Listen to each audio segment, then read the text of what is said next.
You guys, I have said it before, but I will say it again. 2024 is the year of health for me, and that includes making sure I stay hydrated. So whether you hydrate to live or you live to hydrate, Liquid IV quenches your thirst faster than water alone, with 3 times the electrolytes of the leading sports drink, plus 8 vitamins and nutrients for everyday wellness, all in one single sugar-free stick.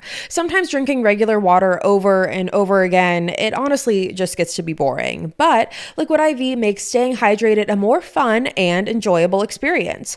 I look forward to drinking my favorite flavor, which is green grape, by the way, every single day. Not only is the flavor amazing, but it does the perfect job of quenching my thirst with the crisp taste. Whether I take Liquid IV after a long night out or after my workout, I'm always certain that I'll feel hydrated and satisfied. With Liquid IV, there are no artificial sweeteners and 0 sugar. It's non-GMO and free from gluten, dairy, and soy. Not only that, 1 stick and 16 ounces of water hydrates you better than just water alone. However you hydrate, grab your Liquid IV hydration multiplier sugar-free in bulk nationwide at Costco, or get 20% off your first order when you go to liquidiv.com and use code KILLER at checkout. That's 20% off your first order when you shop Better Hydration today using code KILLER at liquidiv.com.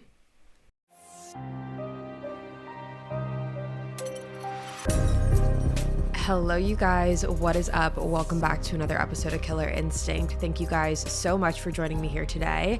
If you're new here, hi, my name is Savannah, and I'm your host of Killer Instinct. Before we get started, make sure you go ahead and hit that subscribe button. That way you never miss an episode. We post weekly here on the podcast every single Wednesday, and you're not going to want to miss it. We also post the video version on YouTube on Wednesdays as well, so make sure you are subscribed. Now, you guys, as I mentioned in the last episode, we are dedicating the month of April to serial killers, and I was so excited to see that you guys were so excited about this month's category. This is a category that I personally am very invested in, and so to see that mutual investment was very exciting. Now, as you guys can tell by the title of today's episode, today we are talking about a man who has been coined the Charmer. He's also been known as the East Side Killer and the Bellevue Killer. Today we are talking about none other than a man named George Russell. So with that being said, let's jump right on into it today. Now, this case takes place in Bellevue, Washington. The time frame we're looking at is the 1990s, and the population in Bellevue at that time was about 98,000 people. So we're going to jump right where this case begins in June 23rd of 1990 at the local McDonald's in Bellevue. It was the early morning hours of the morning shift where the employees at the McDonald's were getting ready to start their day. Now, one of the employees did their job of taking out the garbage to the dumpster out back, and in doing so, he stumbled across something that didn't quite look right laying behind the dumpster. Upon further look, once he got closer, he was able to see that behind the dumpster was a body of a woman laying dead on the ground. Now, he immediately ran inside and called 911, and authorities arrived on the scene promptly afterwards. Now, when police arrived on the scene, they closed off the area, which was now a crime scene, and they were able to see that the victim was laying on her back without any clothing and only wearing a necklace around her neck. The victim appeared to be a white female in her mid to late 20s with blonde hair, standing at about 5 feet 7 inches tall. Now, at first glance, police were not able to determine how exactly this woman was killed. However, what they were able to tell without any shadow of a doubt was that the body of the woman laying on the ground had been posed. Her legs had been crossed over one another, and then her hands had been placed on her stomach, crossed over, and she was holding a pine cone in her hands. Lastly, there was a plastic coffee cup lid that was placed over her right eye as well. Now, it was very eerie the way that her body was posed, because it almost appeared as if the body was being staged in a way that would be similar if she had been put into a coffin or getting ready for a burial. Now, as far as any evidence around the crime scene goes, police were not able to find any physical evidence. There were no drops of blood. There were no signs of a struggle at that particular scene. So that led police to believe that where her body had been discovered behind this dumpster was more of a dumping spot, for lack of a better term, in and of itself, rather than the spot that she was actually killed at. Now, this led police to the next question, which was why this particular spot? Why did did the killer choose to drop her body off here, and what really happened to her? Now, after an autopsy was conducted, the medical examiner concluded that the time of death was approximately 5 hours before the woman's body had been discovered, and that the cause of death was strangulation. The medical examiner also discovered that the woman had a severe blow to the side of her head, and she had also been kicked in the stomach so hard that it ruptured her liver. It was also found that the woman had been raped pre- and post-mortem with a foreign object. Now, there was some DNA found on the woman's body. However, because we are talking about the 1990s and DNA technology was obviously nowhere near as advanced as it is today, so because of that, there wasn't necessarily a database or anything that police could run the DNA through. There wasn't a system to do that yet. So the DNA that was found on the woman's body was only going to really be useful once police had a suspect. That way they would be able to confirm if the suspect's DNA matched the DNA found on the woman's body. Now, you might be sitting here wondering, who is this woman? Well, on June 27th, 1990, just several days after the woman's body was discovered, detectives received a call that there was a missing persons report filed. The missing persons report was for a 27-year-old woman named Mary Ann Polreich. Mary Ann's roommate had filed the report after she hadn't seen or heard from her in at least 2 days.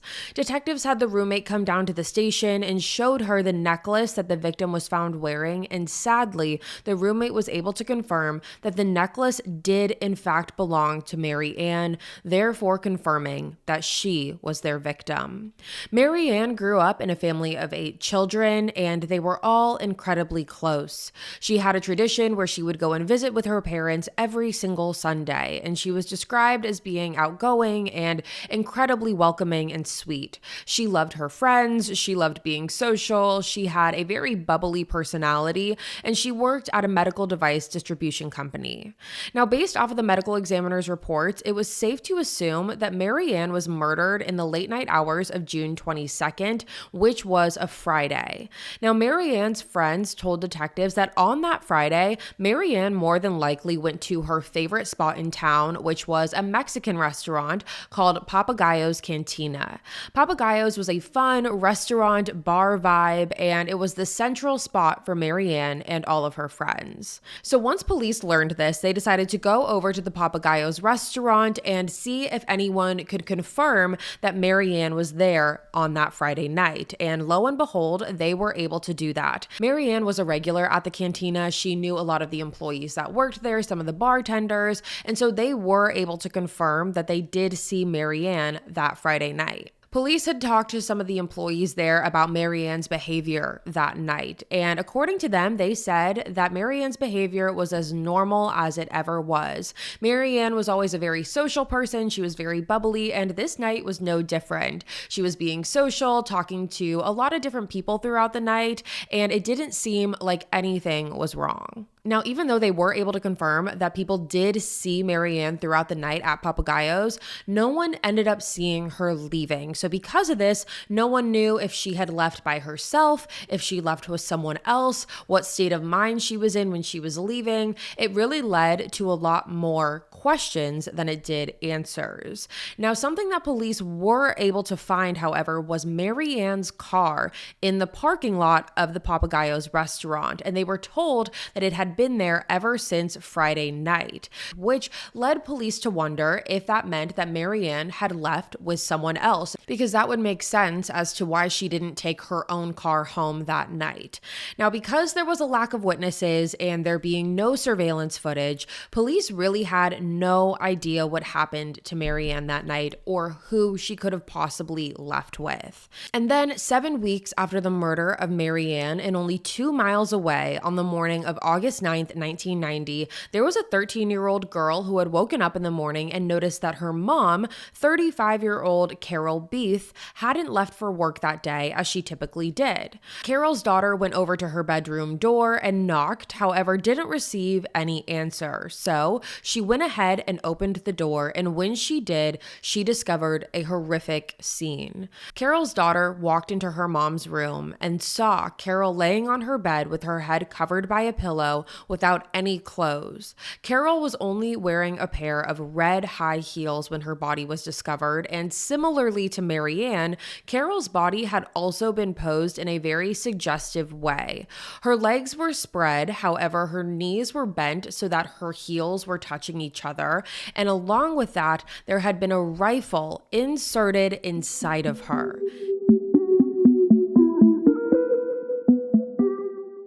You guys, I have said it before, but I will say it again. 2024 is the year of health for me, and that includes making sure I stay hydrated. So whether you hydrate to live or you live to hydrate, Liquid IV quenches your thirst faster than water alone with 3 times the electrolytes of the leading sports drink, plus 8 vitamins and nutrients for everyday wellness, all in one single sugar-free stick. Sometimes drinking regular water over and over again, it honestly just gets to be boring. But Liquid IV makes staying hydrated a more fun and enjoyable experience. I look forward to drinking my favorite flavor, which is green grape, by the way, every single day. Not only is the flavor amazing, but it does the perfect job of quenching my thirst with the crisp taste. Whether I take Liquid IV after a long night out or after my workout, I'm always certain that I'll feel hydrated and satisfied. With Liquid IV, there are no artificial sweeteners and 0 sugar. It's non-GMO and free from gluten, dairy, and soy. Not only that, 1 stick and 16 ounces of water hydrates you better than just water alone. However you hydrate, grab your Liquid IV Hydration Multiplier sugar-free in bulk nationwide at Costco, or get 20% off your first order when you go to liquidiv.com and use code KILLER at checkout. That's 20% off your first order when you shop Better Hydration today using code KILLER at liquidiv.com.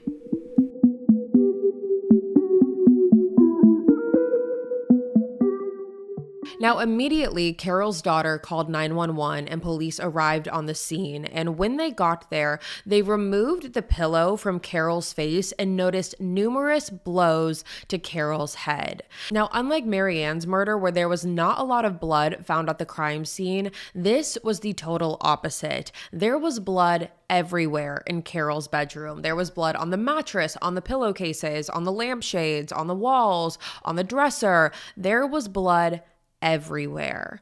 Now, it was clear to police that this was a very violent scene and that Carol fought for her life. Now, police learned through Carol's family that Carol was a bartender who had worked at several different locations throughout Bellevue. Carol was a mother of 2 daughters. She had a 9-year-old daughter and a 13-year-old daughter, and her children were her absolute world. She was known to be a devoted mother and an amazing friend to everyone that knew her. Now, Carol's case in particular definitely hit a little closer to home for police because the lieutenant on this case also had a 9-year-old daughter who just so happened to be really good friends with Carol's 9-year-old daughter. And not only that, the lieutenant's daughter had just attended a slumber party for Carol's 9-year-old only about 2 weeks prior to the murder. So, like I said, this case definitely hit a little bit closer to home for police for that reason. Now, during the autopsy, the medical examiner concluded that the cause of death for Carol was blunt force trauma to the head, and that Carol had received approximately 60 blows to her head with a heavy object, and those blows continued after she died. Now, it didn't take long for police to piece together that Marianne and Carol's murders were definitely connected. Bellevue in and of itself was a very low crime community, but to have 2 brutal murders within weeks of each other where both victims were bizarrely posed was no coincidence, and police started to really fear what was coming next. Now, detectives did speak with Carol's 13-year-old daughter while they were processing the crime scene, and she told them that the night that her mother was killed, she was in her room lying in her bed, and she ended up hearing some heavy footsteps walking down the hallway. Now, the 13-year-old daughter claimed that her bedroom door was open at the time, and she was able to see a male figure walking down the hall carrying a flashlight. Now, Carol did did have a boyfriend at the time named Mike, who we will get to in a moment, but Mike did not live in the house. He would just visit periodically, and Carol was a single mother. So to have a man walking through the house late at night was pretty unusual. Now, the 13-year-old claimed that when she saw the male figure, she pretended to be asleep, she closed her eyes, and the man actually stopped by her room and lit a flashlight and beamed the flashlight over her eyes before ultimately turning back around and continuing down the hall. Now, like I mentioned earlier, Carol did have a boyfriend named Mike, and according to Carol's daughter, she claimed that when she saw the figure, while it was a little unusual, she just assumed that it was Mike because she had no other reason to believe that it wasn't Mike. And once she thought that in her mind, she just closed her eyes and went to sleep. So now with this new information, police definitely wanted to speak to Mike. And after talking to some of Carol's friends, police learned that there definitely was some tension between Carol and Mike at the time of her murder. Police were able to bring Mike in for questioning, and upon doing so, Mike claimed that he and Carol definitely were at a rocky point in their relationship. They did argue a lot, and sometimes the arguments got very, very heated. And during the questioning, police really just came straight out and asked Mike, "Did you kill Carol?" And instead of saying no or yes, instead, Mike looked at police and said, quote unquote, "I couldn't have." Now, when police heard this, they were definitely taken aback because this isn't the typical answer that you would hear from someone who is trying to defend themselves against a murder accusation. When someone's being questioned on whether or not they killed someone, typically it's a no. Usually people always are just flat out, "No, I didn't." But the fact that Mike is saying, "Well, I couldn't have," it definitely left a little bit of vagueness that was a red flag and suspicious to police. Now, something else that also raised suspicion for police was when Mike told them that he was a regular at the Papagayo's Cantina restaurant. Now, obviously, this was the same place where Marianne was last seen alive. So because of this, police started to really raise their suspicions. They ended up doing a background check on Mike, which they really didn't find anything when they did that, but they did collect his DNA. And because there was no evidence or physical evidence to connect Mike to the murder of Marianne or Carol at that point, Mike was free to go. So this brings us to 3 weeks later, on August 31st, 1990, when a 911 call was placed in Kirkland, Washington. Now, Kirkland is only about 5 minutes away from Bellevue, and a 911 call was made to report a murder. Now, when police arrived on the scene, they discovered a woman lying in her bed on her back, and it was clear that she had been stabbed many, many times. Now, similar to the previous two murders, this woman's body was also staged. Placed in her hands was a book titled The Joy of Sex, and there was also a sex toy inserted into her throat. Now, the victim of this murder was 24-year-old Andrea Levine, who is also known as Randy. Randy was known as a kind, loving person. Her brother Doug said that she simply just wanted to, quote, "live, laugh, and love, and grow old like a normal person," end quote. According to her family, Randy liked to frequent nightclubs in the Bellevue area. She was very social and outgoing. Her and her coworkers would regularly go visit a cocktail lounge near Papagayo's. Now, after Randy's autopsy, it was confirmed that all in all, she had over 200 wounds on her body and that she died from multiple head injuries. It was also determined that the stab wounds took place post-mortem, so after Randy had already passed away. The medical examiner also noticed a tan line where a ring would have been on Randy's finger, and after talking with her family, they confirmed that Randy did wear a specific ring all of the time. It was a ring given to her by her best friend, and she wore it constantly. And police looked high and low for this ring all throughout Randy's apartment, which is where the crime had occurred. However, they were unable to locate it, which made police believe that the killer must have taken the ring and kept it as a trophy. Now, when canvassing Brandy's room in her apartment, which was obviously the crime scene, police were able to find some hair fibers laying around, so they collected that as evidence. And in Carol's crime scene, there were also hair fibers discovered. So because of this, police brought back in Mike, Carol's boyfriend, and took a hair sample from him to see if they matched. However, soon police realized that it was in fact not a match. And so because of this obviously meant that Mike was not their suspect, and police were really back to square one now. Now, because of the time frame, it only being several weeks after Carol's murder, along with the fact that Randy's body was also posed, police were now convinced that they were hunting a serial killer.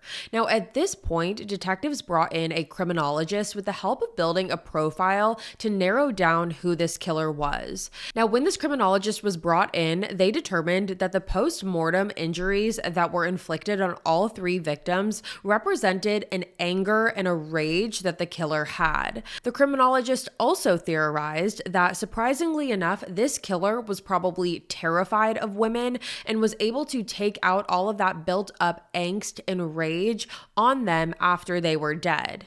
And the criminologist also determined that whoever was responsible for this was not going to stop until they were caught.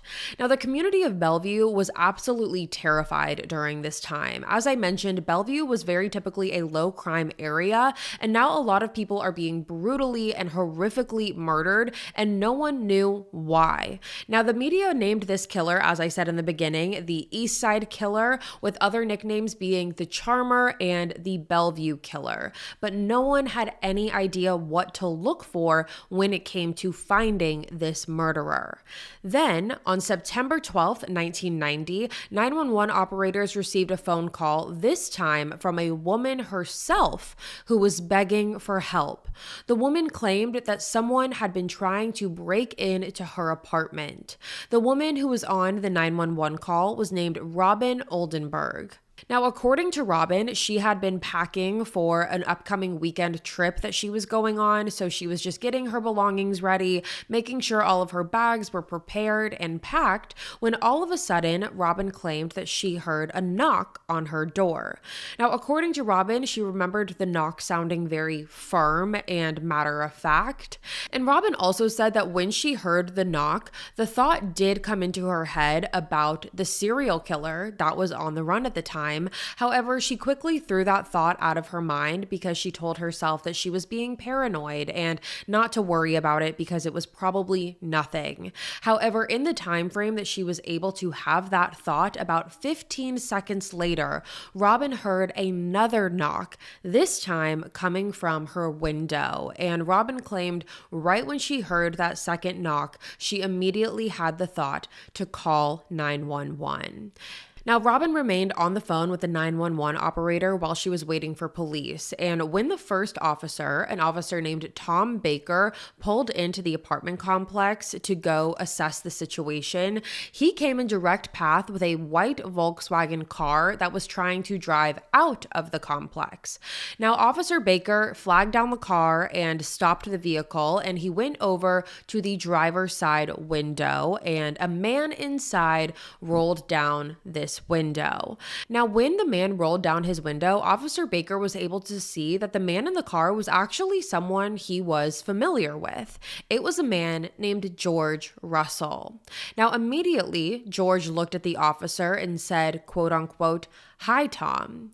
Officer Baker asked George if he had anything to do with the 911 call that had just came in about someone looking through the windows of an apartment, but George immediately denied it. Officer Baker then instructed George to get out of the vehicle and hand over his license, and during that time, Officer Baker radioed in to other police at the station to do a background check on George, and upon doing so is when Officer Baker learned that George actually did have a warrant out for his arrest at that time for impersonating a police officer. So George was arrested right then and there. And his arrest had nothing to do at the time with looking through Robin's apartment or knocking on her door or harassing her. It all had to do with this outstanding warrant. Now, while Officer Baker was transporting George Russell, other officers arrived to Robin's apartment and canvassed the area. And upon doing so, they saw that Robin's screen door had been removed, confirming that whoever was doing this witness was in the process of breaking in to Robin's home. Officers then asked Robin if she knew a man named George Russell, and Robin was immediately taken back because she actually did know George personally, but also knew that George Russell was nothing but bad news and trouble. Robin claimed that the first time she met George was at a party that they both attended where they socialized and chit-chatted and got to know one another, and Robin described George as a very charismatic and charming man. He had a very smooth personality to him. He was really able to engage in conversation and made people feel important. He was very funny. He was very engaging, and overall, again, just had a very smooth, charming personality. However, over time, Robin claimed that she started to see a much darker side to George Russell. Now, at this point, police brought George down to the station and they were doing some more digging into his past, and it was then that they were really able to confirm what Robin was saying about George having a very troublesome history. George had spent a lot of time in and out of the King County Jail, and he also had a background in breaking and entering. Now, if you remember how I mentioned earlier that Officer Tom Baker and George were familiar with each other, you might be sitting there wondering why. Well, the reason that George and Officer Baker knew each other was because Officer Baker had previously worked at the Papagayos restaurant as outside security, and George was a regular to Papagayos. Officer Baker said that while he would work security there, George would often come outside and talk to him or the other security officers that were working at the time, and it was very clear to Officer Baker and the other security guards that George was very much trying to befriend them. He tried to engage in different conversations with them and spend a decent amount of time outside talking to the security guards rather than being inside, enjoying the restaurant or eating or drinking or what have you. Now, Officer Baker claimed that George did have a very charming personality and he was very bubbly with the security guards, so Officer Baker never thought too much into it at the time. Now, during George's police interview, George again really tried to pull the same tactics. He tried to befriend the police and pulled the smooth guy act, but police were not really buying it. They ended up flat out asking George if he was responsible for the murders of either Marianne or Carol or Randy, and George adamantly denied having any involvement in it. However, what he did say was that he did know Marianne and Randy from the Papagayos restaurant and seeing them out and about around town. However, he denied knowing Carol. Now, again, George was putting on the bubbly smooth act. However, there was a big shift in energy right when police asked George to submit hair samples and DNA. According to the police that were conducting the interview, right when that question was asked, George's entire demeanor had changed. Police claimed that the charming, charismatic personality immediately turned off, and George got very, very quiet. He sat back in his chair and he crossed his arms over his chest and said, quote, "Don't you think somebody else should be in the room?" End quote. Now, police, this obviously to them meant that George was asking for an attorney, and that is when the interview stopped. George refused to give any of his DNA or any hair samples over to the authorities.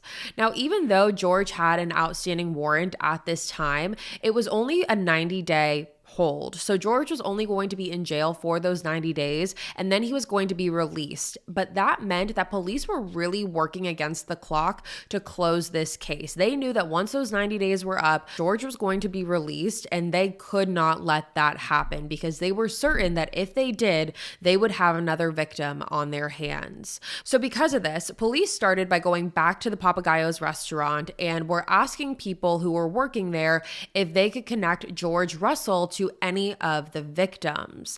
Now, they ended up talking to a security guard who said that the night that Marianne was last seen at Papagayos, which was June 22nd, George was also at Papagayos that night. And not only that, he claimed that he saw George leave with a woman. Now, the security guard was not able to confirm whether or not this woman was Marianne. However, he did say that the physical description was very similar to what Marianne looked like. Now, along with that, the security officer also told the detectives that George did not go to Papagayo's alone that night. He did not go by himself. He went to Papagayo's that night with a friend of his named Smitty. So now, with this new information, police want to track down Smitty to see what he knows about that night. So police were actually able to track down Smitty, and he was very open in talking to them. He told police that on the night of Mary Ann's murder, him and George went to Papagayo's together in Smitty's truck, and then later on in the night, George approached Smitty and had asked him if it would be okay if he borrowed Smitty's truck to take a girl home with him. Now, Smitty wanted to be a good friend. He thought that he was helping a friend out, and he told George that it was totally fine if he took the girl home in his truck. Now, Smitty also told police that he was under the impression that George would be returning to Papagayo's later that night to pick Smitty up. However, he never did, and Smitty had to find his own ride home that night because George left in his truck. Smitty claimed he didn't see George until the next day when George had brought Smitty's truck back over to Smitty's house and had told Smitty some story about how the girl he took home had thrown up in the car and that the car was smelling really bad because of it. So Smitty was going to have to get the car cleaned because the girl had gotten sick in the car. Now, Smitty said that when he heard this, he walked over to his car and immediately felt a wave of nauseousness because according to him, the smell in the car did not smell like throw up or vomit or any of the sorts, but in fact, it smelled like blood. So with this information, Smitty handed over his truck to police, and police had the truck processed for any blood or DNA that could possibly be in this truck. They took this truck apart, and ultimately they were able to discover a dark red stain on the seat of the truck that was sent off to the forensics lab. Now, while the forensics lab was processing everything, police then started doing some digging into George Russell's past. They wanted to get a better idea of who George Russell was. George was born in Florida in April 1958 to his parents, Joyce and George Sr. His parents separated very soon after he was born, and his mother left him with his grandmother to live in Mercer Island, Washington, with her new husband.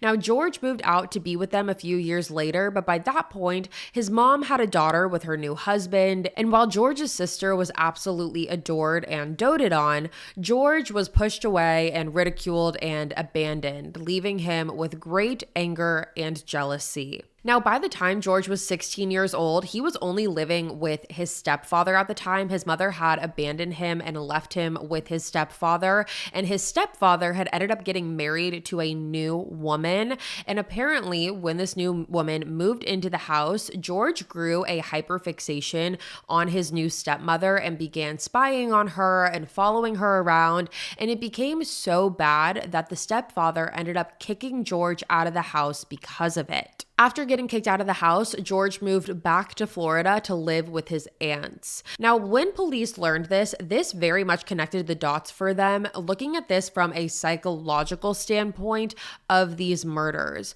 Police believe that George was taking out his rage on these women because he had such a deep hatred for his mom and the fact that she abandoned him. They also believe that the brutality and the staging of the victims was George's way of showing victims that they had no value and that women as a whole had no value. Now, at this point, the media and the public were made aware that police had a suspect in custody and that this suspect was George Russell. That became public knowledge. They also knew that police were now kind of in a limbo period waiting for forensic results to come back. And in that time frame, police ended up receiving a phone call in December of 1990. And this phone call was from a woman who claimed that she actually personally knew George. She claimed that her and George were meant to go on a date in late August, which was right around the time of Randy's murder. However, George stood her up. Now, according to this woman, she said that once she was stood up, she was very, very upset about it. She had a lot of anger about it. She was really mad about it. And she went off on George, so to speak, about how upset she was and that she was not happy. Now, according to this woman, she claimed that George was extremely apologetic quick and asked to reschedule their date. And the date that he rescheduled for was right after Randy's murder. Now, the woman claimed that when she showed up to the rescheduled date, George gave her a gift as sort of a peace offering for standing her up, and that gift was a ring.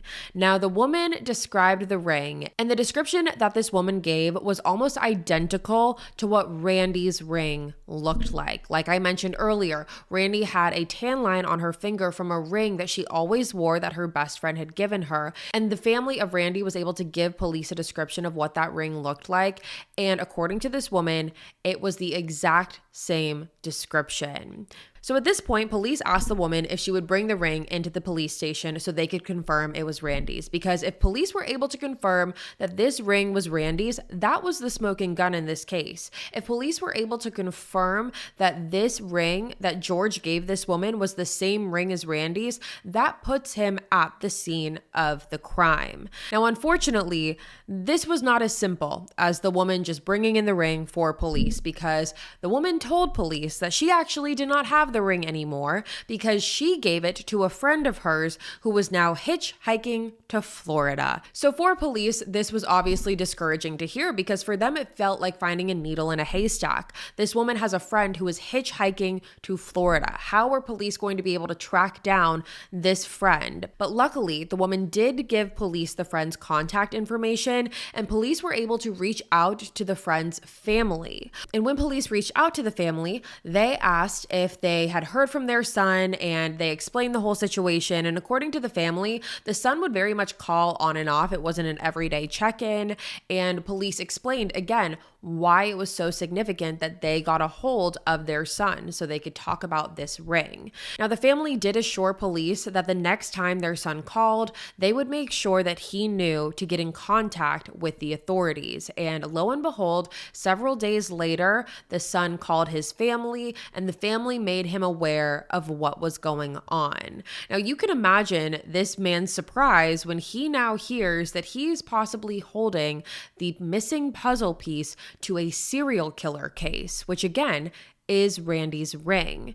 Now, police did end up finally getting in contact with this man, and he tells police that he pawned the ring off. He told police that he pawned the ring off along with a guitar of his to a pawn shop in Key West, Florida called Uncle Sam's Pawn Shop. Now, at this point, police wasted no time because they again were worried that at this point the ring was gone. It could have been sold, it could have been taken apart. They did not know what to expect, but without any hesitation, detectives hopped on a plane and flew down to the pawn shop. And Randy's father actually lived in Florida at the time, so he was able to meet detectives at this pawn shop. And to everyone's surprise, when they all arrived to Uncle Sam's, they found out that the ring had not been sold. It was still in the pawn shop. And upon looking at the ring, Randy's father was able to confirm that that was his daughter's ring. Now, this was confirmation for police that George did have Randy's ring. Now, shortly after this confirmation, the forensics lab came back and were able to confirm that the blood found in Smitty's truck was in fact Mary Ann's blood. And so because of this, George Russell was charged with all 3 murders. He pled not guilty and the case did go to trial, and the defense did try to argue that because the method of killing was different for every victim, Mary Ann was strangled, Carol had blunt force trauma, and Randy also had head injuries alongside with stabbing. The defense tried to claim that the murders had to have been done by different killers because they had different methods of killing. However, this argument really did not stand up in trial, and after a month-long trial, the jury deliberated for almost 22 hours, and on October 18th, 1991, the verdict was in, and George Russell was found guilty of all 3 murders and was sentenced to 2 life sentences plus 29 years without the possibility of parole. George Russell is currently being incarcerated at the Column Bay Correction Center, where he will carry out the rest of his life sentences and ultimately die in prison for the murders that he committed. And that, you guys, is the case of George Russell. It is also the case of the murders of Marianne, Carol, and Randy. And I am very interested to hear what you guys have to say about this. My main question and my main takeaway when I was researching George and I was thinking about all of this and really seeing his crime, it really made me wonder if these 3 victims were the only 3 victims. It's interesting to see someone who goes to such great lengths, someone who commits such overkill, someone who is staging his victims in a very certain type of way. It definitely made me wonder if there are more victims than we know of. But I'm very interested to hear what you guys have to say about this case. So with that being said, you guys, that is all for me today. Thank you guys so much for tuning in to another episode of Killer Instinct. Again, if you're new here, hi, my name is Savannah and I'm your host of Killer Instinct. If you haven't already, make sure you go ahead and hit that subscribe button. That way you never miss an episode. We post weekly here on the podcast every single Wednesday and you're not going to want to miss it. We also post the video version on YouTube as well on Wednesdays, so make sure you are subscribed. I will be back next week with a brand new case for you guys, and until then, stay safe. Bye, guys.